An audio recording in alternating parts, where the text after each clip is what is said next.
আমার জীবনের বাস্তব এক ঘটনা। বগুড়ায় কয়েক মাস আগে আমার এক মাহফিল শেষে যখন ছাত্রদেরকে পাগড়ি প্রদান করতেছিলাম, হাফেজ ছেলেরা পাগড়ি নিতেছিল, নাম বলতেছে এক এক ছেলের মাথায় আমরা পাগড়ি পড়াচ্ছিলাম, আলেম ওলামারা সহ। হঠাৎ এক ছেলের নাম বলতেছে মুআজ রহমাতুল্লাহ আলাইহি, নাম বলছে, কিন্তু দেখি কোনো ছাত্র সামনে নাই। কিরে মুআজ কই? কয় হুজুর মুআজ তো মারা গেছে। তাইলে নাম কেন পড়লেন? পাগড়ি কারে দিমু? কয় হুজুর পাগড়িটা হাতায়া দেন, মুআজের মা পর্দার আড়ালে বসে আছে, সেখান থেকে পাগড়ি গ্রহণ করুন। প্রত্যেকটা মানুষের দিল নরম হয়ে গেছে। পাগড়িটা হাতায়া একটা ব্যাগে দেওয়া হলো, ছোট্ট একটা বাচ্চা নিয়ে মুআজের মার কাছে পৌঁছায়া দিল। বয়ান শেষে আমি যখন খানা খাচ্ছিলাম, মুহতামিম সাহেবকে জিজ্ঞাসা করলাম, মুহতামিম সাহেব, জীবনে এই অভিজ্ঞতা আমার এই ফার্স্ট যে মৃত ছেলেকেও পাগড়ি দেওয়া হয়। এই কথা বলতেই মুহতামিম সাহেব দেখে কাঁদতেছে, বড় হাফেজ সাহেব পাশে বসা, সেও কাঁদতেছে। আমি কই কাঁদেন কেন? কয় ওস্তাদ, এই মুআজ হলো আমার মাদ্রাসার 1 নম্বরের ছাত্র, আমাদের সম্পদ ছিল। আমার ছেলের জন্য আমার এত মায়া লাগে না যতটা মায়া আমার এই মুআজের জন্য। আমি বললাম এত কি গুণ এই মুআজের? কয় ওস্তাদ, মুআজ 18 মাসে কোরআনের হাফেজ হয়, জীবনে পাগড়ি ছাড়া নামাজ পড়ে নাই, মুআজের বাবা নাই, মুআজের মা বড় অসহায়, এই মাদ্রাসা লিল্লা বোর্ডিং এ মুআজ রে এতিমখানায় ফ্রি খাওয়াই আমরা, চিকিৎসা পর্যন্ত আমরা করাই। আমি বললাম তাহলে মুআজ কেমনে মারা গেল? কয় হুজুর কিছুদিন আগে চিকুনগুনিয়া জ্বর হয়েছে, আমরা ওর মারে খবর দিলাম, বললাম মুআজের মা মুআজের বাসায় নিয়ে যান, চিকুনগুনিয়া জ্বর হয়েছে।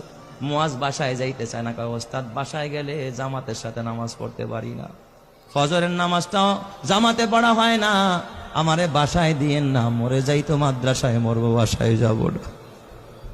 হুজুর কসম আল্লাহ, আর এই মুআজ ওর পুরা মাদ্রাসায় আর একটা সুনাম। মুআজ বাসায় যায় না, মৃত্যুর আগের দিনও জোহরের নামাজটা মসজিদে গিয়া পড়েছে, আসর থেকে নিয়ে তার অবনতি, রাত্রিবেলায় এশারের নামাজের পরে আমরা পার্শ্ববর্তী ক্লিনিকে নিয়ে গেলাম, সেখানে বাবা অক্সিজেন লাগায় রাখছে। প্রায় গভীর রাত্রে মুআজ ওই রাতে ইন্তেকাল করেছে। হুজুর মুআজ ইন্তেকাল করেছে, আমরা স্তব্ধ হয়ে গেছি। মুআজের দাফনটা আমাদের মাদ্রাসার গেটের পাশে মাদ্রাসার কবরস্থানে আমরা করেছি। হুজুর আমি বললাম তাহলে ঠিক আছে, মুআজ ইন্তেকাল করলো, তাহলে পাগড়ি কেন মুআজের মাকে দিতে হবে? ওস্তাদ আপনি তো জানেন না। এই কথা বললাম, মুহতামিম সাহেব একটা ডেস্কের বয়ের টান দিয়ে একটা চিঠি বের করছে। কয় দেখেন, এই যে পত্র পাঠাইছে মুআজের মা। আমি চিঠিটা খুইলা দেখি মুআজের মা লিখছে সংক্ষেপে, ওস্তাদ হাফেজ সাহেব, সব ছাত্রকে পাগড়ি দিবেন, কিন্তু আমার কলিজার টুকরা, আমার কলিজা সেরা ধন মুআজরে পাগড়ি থেকে বঞ্চিত কইরেন না, আমার মুআজরে পাগড়িটা দিবেন। এই আবেদনটুকু করেছে। হাফেজ সাহেব মুআজের মারে ফোন দিয়া ব্যাখ্যা চাইলো কেমনে পাগড়ি দিব। মুআজের মা ফোনের মাধ্যমে জানায়, ওস্তাদ এই দুনিয়া আমার মা নাই, বাবা নাই, চাইছিলাম আমার মুআজ আমারে দাফন করবে, আমার সন্তান আমারে জানাজা পড়ে আমারে কবরে রাখবে, কিন্তু আমার মুআজ যে আমার আগে চলে যাবে আমি মা ভাবতে পারি না। এই দুনিয়ায় এখন আর আমার কেউ নাই, দুনিয়া আমার স্বামী নাই, আমার মা নাই, বাবা নাই, আমার কলিজার টুকরা মুআজও চলে গেল। ওস্তাদ ওই পাগড়িটা আমি মা আমার মাথার কাছে দিয়া, মাথার নিচে দিয়া আমি প্রতি রাত্রে ঘুমাবো, আর আমি আমার ওয়ারেসকে বলে যাব, আমার ওয়ারেসেরা আমার মুআজ তো জানাজা পড়তে পারবে না, আমি মা যদি মারা যায় তোরা আমারে বাজারের কাফনের কাপড় দিয়ে আমারে কাফন পড়াবি না।